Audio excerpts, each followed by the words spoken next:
नमस्ते साथियों, मैं डॉक्टर हेमेंद्र अग्रवाल नारायण हॉस्पिटल जयपुर से फिर से स्पोर्ट्स इंजरीज पे चर्चा करते हुए अपने पुराने वीडियोस की सीरीज़ को आगे ले जाते हैं। ACL के बारे में हम बात कर रहे थे। अभी आज जो टॉपिक है डिस्कशन का वो है कि ऑल इनसाइड ACL रिपेयर क्या होता है, इंटरनल ब्रेसिंग क्या होता है, क्या हमें यही कराना चाहिए, क्या यही बेस्ट है या अदर ऑप्शंस भी इक्वली गुड है।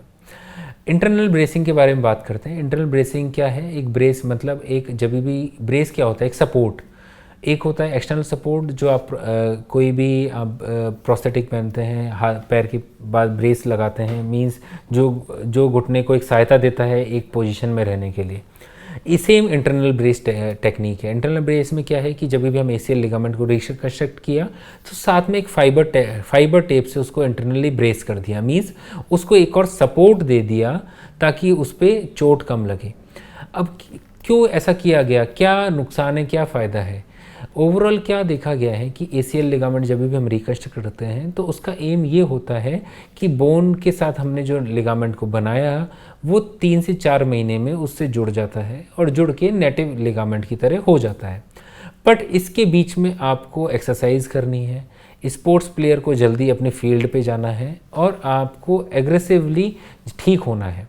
तो और इस बीच अगर कोई चोट लग गई तो क्या क्या उससे लिमिटेशन है। इन सब चीज़ों को देखते हुए क्या फील किया गया है कि कई लोगों को रिहैब के दौरान या कोई छोटी इंजरी के दौरान ACL लिगामेंट के फाइबर्स थोड़े से लूज़ हो जाते हैं और थोड़ी सी लैक्सिटी देने लग जाते हैं रिकंस्ट्रक्शन के बाद भी। तो इस चीज़ को कैसे रोका जाए? इस चीज़ को रोकने के लिए एक फाइबर टेप की इंटरनल ब्रेसिंग कर दी जाती है। उससे क्या हुआ कि उसने वो एक आर्टिफिशियल स्ट्रक्चर है। फाइबर टेप एक high molecular weight artificial synthetic product है जिससे जो हम ACL लिगामेंट के साथ आपने लगाया।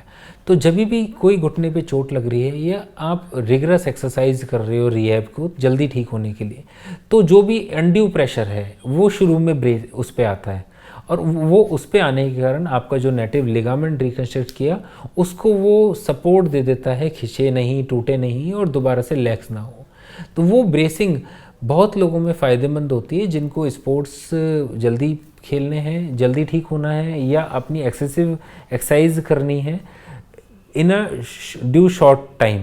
तो ऐसे लोगों में इंटरनल ब्रेसिंग का फ़ायदा होता है। नुकसान यूजुअली कुछ भी नहीं है।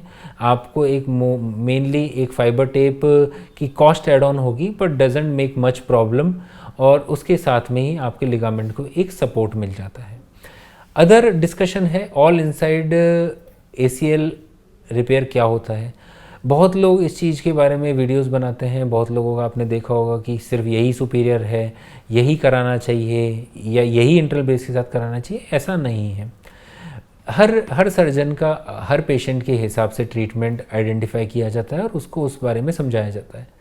All inside ACL repair almost equally same है जैसा कि हमने लास्ट वीडियो में बताया, जिसमें हम ओवरऑल एक एंडो बटन या बायो स्क्रू से फिक्स करते हैं। ऑल इनसाइड में क्या है? ऑल इनसाइड में मेनली जैसा नेटिव लिगामेंट होता है कि हड्डी से हड्डी पे चिपका लिगामेंट है, वैसा तो हम नहीं बना सकते हैं क्योंकि वो सिर्फ एक स्ट्रक्चर एक हड्डी से हड्डी चिपका है। तो आपने उसमें टनल बना दी ताकि वो अंदर तक गया और वो चिपक गया।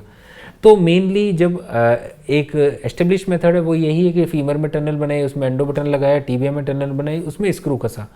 बट स्क्रू कसना में पूरी टीबिया में एक टनल बनाई जाती है। तो इसको भी शॉर्ट करने के लिए ये तकनीक है कि ऑल इनसाइड, जिसमें जो टीबिया की टनल है उसको with particular instrumentation and jig like flip cutter and एक जिग के साथ में हम कम काटते हैं और लिगामेंट को इंटरनली बना देते हैं और बाहर से बहुत छोटी छोटी टनल मतलब 4.5 mm की टनल्स बच जाती हैं जैसे हम यूजुअली फीमर में हैं, सेम विद टीबिया। तो जो फिक्सेशन मेथड है उसमें चेंज हो जाता है। ऊपर भी एंडो बटन लगती है, नीचे भी एंडो बटन लगती है और मेनली फ्लेक्सिबल लूप होता है जिसमें हम स्ट्रेच करके लिगामेंट को टाइट कर देते हैं। एडवांटेज ये है कि आपकी बोन थोड़ी कम कटती है, आपका ligament somehow all inside means अंदर से अंदर में ही ख़त्म हो जाता है, बाहर तक कोई फाइबर्स नहीं बचते हैं। तो ओवरऑल ये फ़ायदेमंद चीज़ है। नुकसान यूजुअली अगर मैं बोलूँ तो कॉस्ट थोड़ा सा आपको एड ऑन हो सकता है depending on the variety of loop, depending upon the instrumentation use. But अगर ये आप पूछना चाहेंगे कि सर यही सबसे बेस्ट है क्या, यही मेरे लिए बेस्ट है और अदर मेथड्स ठीक नहीं है, तो ऐसा नहीं है। अदर मेथड जो साइंटिफिकली प्रूवन है, लॉन्ग टाइम पिछले 30 साल से चला आ रहा है सिक्वेंशली, मैक्सिमम पेशेंट्स में वही यूज़ होता है और लिटरेचर में भी लगभग कंपेरेबल रिजल्ट्स बताए गए हैं। तो जो फिक्सेशन मेथड है उससे ज़्यादा इम्पॉर्टेंट है सर्जिकल स्किल, किससे आपने कराया है, किसने आपका किया है और किस तकनीक से किया है। All inside is good technique, अगर आपके पास ऑप्शन आता है and if you are comfortable getting it तो आपको कराना चाहिए। अदरवाइज अदर मेथड्स भी इक्वली साउंड गुड।